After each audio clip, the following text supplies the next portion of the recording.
Kayaknya semar-semar. Oke, saya ada juga pertanyaan lagi nih. Sains dan agama. Yang tadi sudah dibahas, sains dan agama itu mana yang lebih paham tentang Tuhan? Sains atau agama?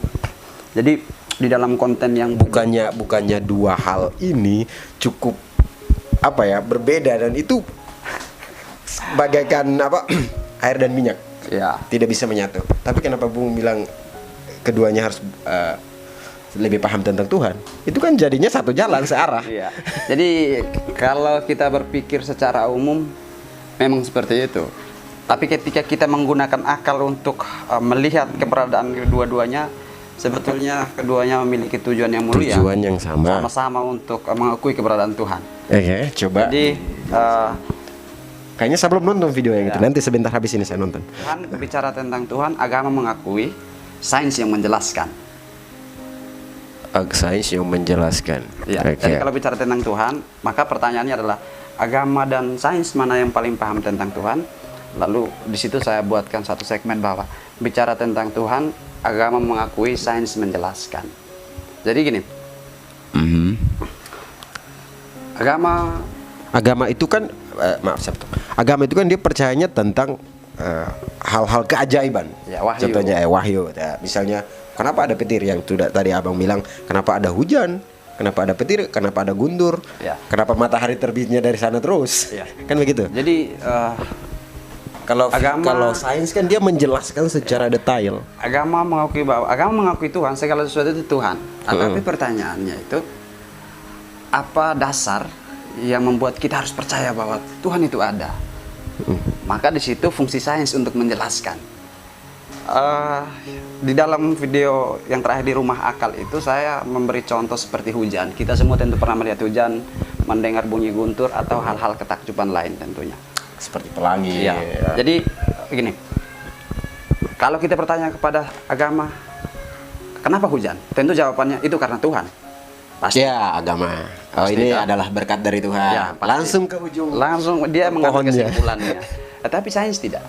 Sains menjelaskan secara detail air yang dari ada prosesnya lah. Air dari danau Proses atau dari laut penguapan. yang kemudian naik ke atas, alami beberapa proses, kemudian jatuh lagi ke tanah, jatuh lagi ke bawah. Nah, kalau sains sudah menjelaskan seperti ini, saya selalu menaruh satu pertanyaan di ujung penjelasan sains. Kok bisa seperti itu? Kok bisa? Ya. Kok bisa? Nah, Siapa? Kok bisa air dari bawah bisa naik ke atas, kemudian turun lagi ke bawah gitu. Terus nanti kan siklusnya begitu-begitu saja. Itu. Dan bagi saya itu semua ada sesuatu yang misterius yang memainkan. Katakanlah guntur, kalau bunyi kan tentu benda padat dengan benda padat kan bunyi. Tapi bagaimana dengan guntur yang terjadi di ruang hampa terbuka dan mungkin planet-planet bertabrakan. Mungkin. Jadi sains menjelaskan guntur itu semacam ada udara yang lewatnya begitu kencang di sekitar sambaran petir. Tapi pertanyaannya, itu kan benda yang tidak terbentuk. Kenapa bisa menghasilkan bunyi yang menggelegar, bunyi yang kayak meledak sekali? Iya. Ya, jadi bahkan sampai mengganggu telinga kalau misalnya. Ya, jadi hal-hal pertanyaan semacam itu pertanyaan yang mau mengingatkan kita bahwa memang ada sesuatu yang mengendalikan semuanya. Mengendalikan semuanya. Oke. Ya. Jadi itu. Berarti sains bantu menjelaskan. Sains menjelaskan tentang Tuhan itu. Ya. Jadi agama mengakui, sains menjelaskan. Ya, makanya seperti ketika tanya agama langsung menjawab dari akarnya. Oh, kenapa hujan? Ya. Kenapa hujan? Oh, Tuhan yang membuat memberikan atau berkat. karena Tuhan. Kalau sains tidak bisa. Dia butuh jalannya, proses. Harus perjalanannya dulu gitu. Di situ letak saya bilang. Berarti secara tidak ini sains lebih paham. Anak-anak sains tolong komen. Ini sains harus tolong komen soalnya. Jadi karena gini, ada banyak kasus yang kemudian membuat banyak ilmuwan meninggalkan agama dan bahkan meninggalkan Tuhan itu sendiri. Tapi kan kalau misalnya kita berbicara tentang meninggalkan Tuhan itu kan ada yang kita kenal apa namanya? Ateis. Ateis itu kan mereka sebenarnya tidak benci Tuhan.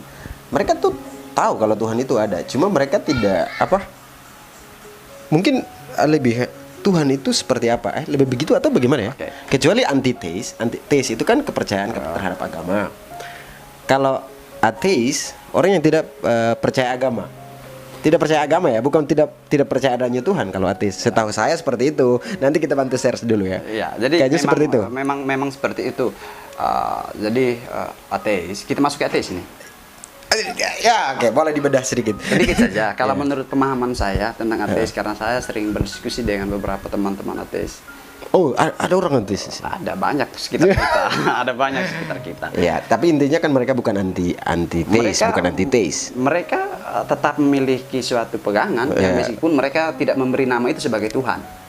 Artinya mereka itu sama seperti tadi mencari sendiri, menciptakan imajinasi atau bagaimana itu? Jadi mereka tetap meyakini ada sebab di dalam lingkup alam Lingkup semesta ini, dan alam. ada yang mengendalikan itu semua, tapi tidak menyebut itu sebagai Tuhan. Nah, Tuhan ini kan bagi saya nama yang diberikan oleh agama Ya. untuk kemisteriusan alam semesta. Siap, paham. Ya, bisa. Dan itu maka di dalam konsep berpikir saya,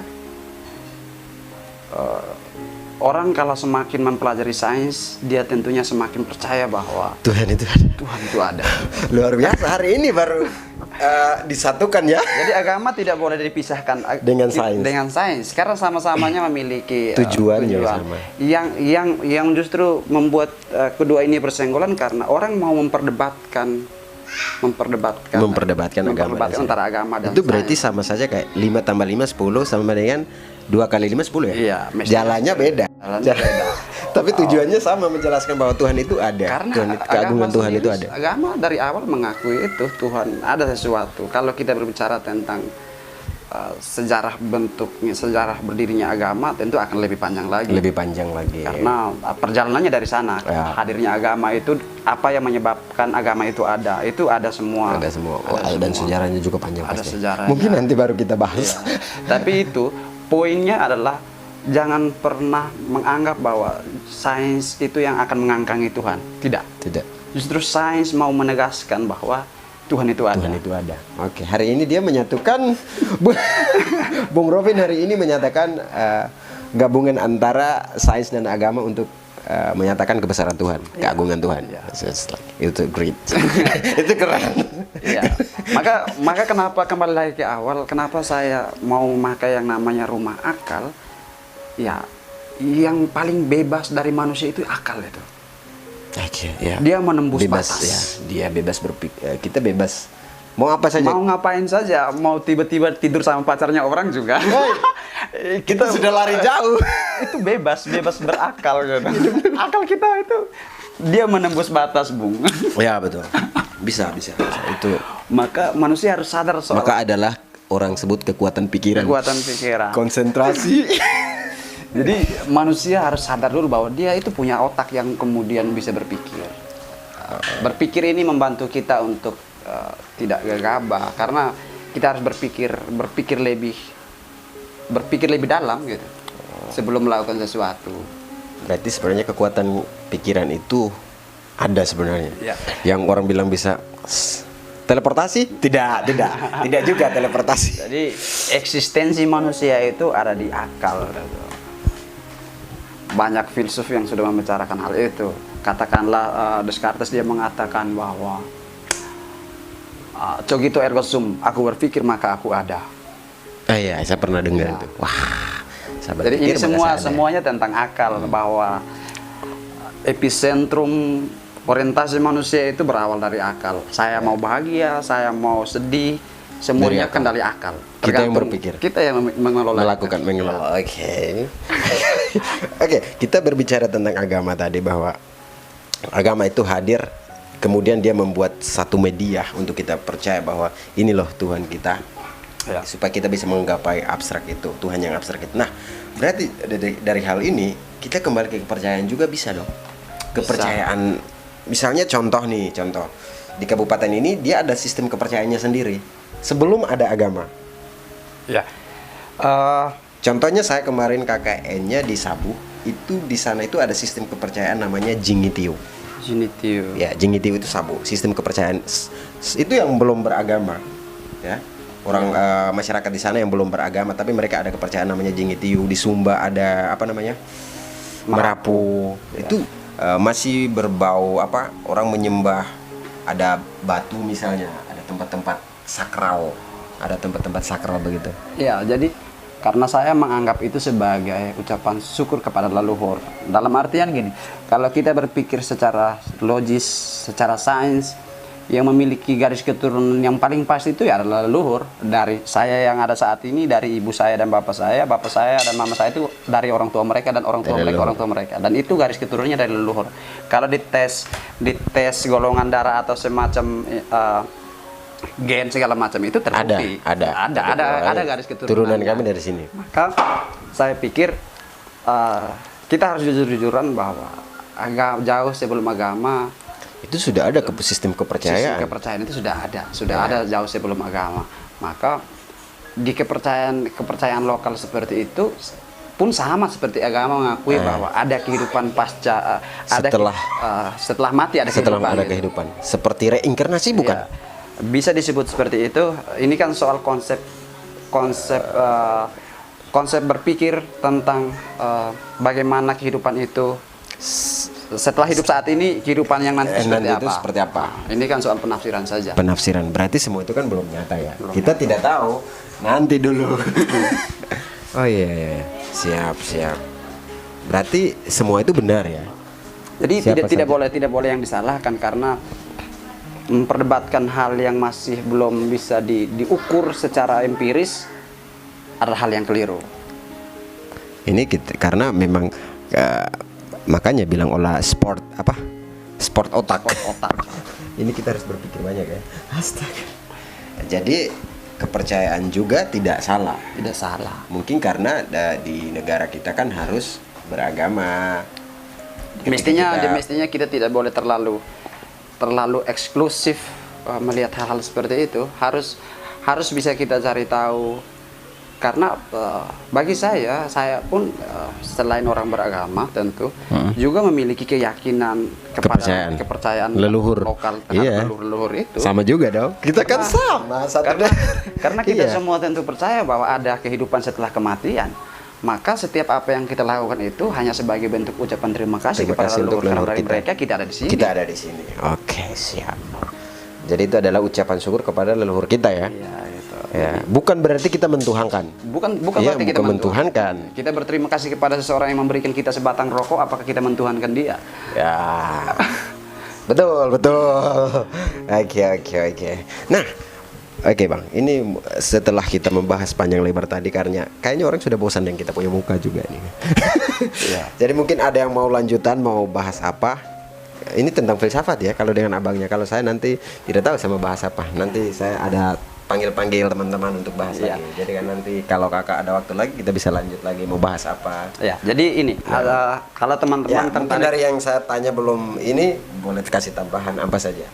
Tentang gini, di dalam rumah akal itu tentu akan membahas tentang banyak hal tentang dunia pemikiran, dunia akal. Ya, nanti saya taruh linknya di kolom deskripsi ya. Karena beberapa tema yang sudah saya siapkan, mungkin saya sebutkan saja tema sebagai pemantik. Semacam tidak harus mati untuk bertemu dengan Tuhan.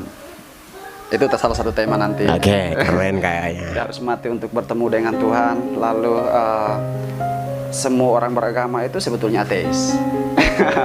Kok dibalik ya? Ya, jadi itu tema-tema yang akan saya buat dan sambil jalan kita akan memikirkan tema-tema yang lain. Tetapi itu dua tema yang nantinya akan saya upload di dalam YouTube Rumah Akal. Oke, siap. Berarti kita tunggu saja. Saya juga mau nonton. Sebagai mungkin saya akan memberikan satu pernyataan penutup atau. Oke, boleh silakan. Karena gini, karena saya berbicara tentang akal, karena akal itulah yang menjadi orientasi gerak manusia. Maka satu pesan saya adalah berpikirlah lebih dalam sebelum ucapan membawamu ke permukaan. Oke, lumayan. Keren. Berpikirlah lebih dalam sebelum ucapanmu membawamu ke permukaan.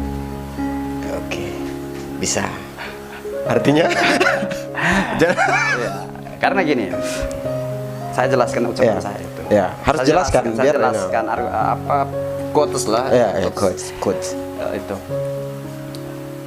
Kembali ke tadi bahwa setiap orang harus mengolah dulu dalam pikirannya, kalau saya buat ini kira-kira berdampak buruk tidak sama lingkungan sekitar. Lingkungan sekitar. Dia harus mengolah semua itu agar tidak ada akibat buruk terhadap situasi sekitar. Situasi Dia harus sekitar. olah dulu. Kalau saya buat ini, dia Untung membuat ruginya apa? untung ruginya apa gitu.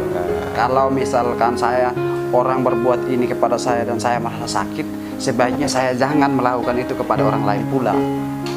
Oke. Ini kan soal kerja akal, kerja otak, akal. menimbang semua hal itu. Jadi berpikirlah sebelum berbicara, misalnya Ya, begitulah. ya. Berbicara, bertindak, umumnya semua. kan begitu kan? Ya. Berpikirlah sebelum bertindak. Berpikirlah sebelum. Bahasanya adalah berpikirlah lebih dalam sebelum ucapan membawamu ke permukaan. Ucapan ini kan semacam sebuah, kita hidup di dalam dunia yang vokal. Hidup di dalam dunia yang vokal. Semua orang bisa berbicara tanpa mendeteksi apakah ucapan saya itu menyakiti dia atau tidak.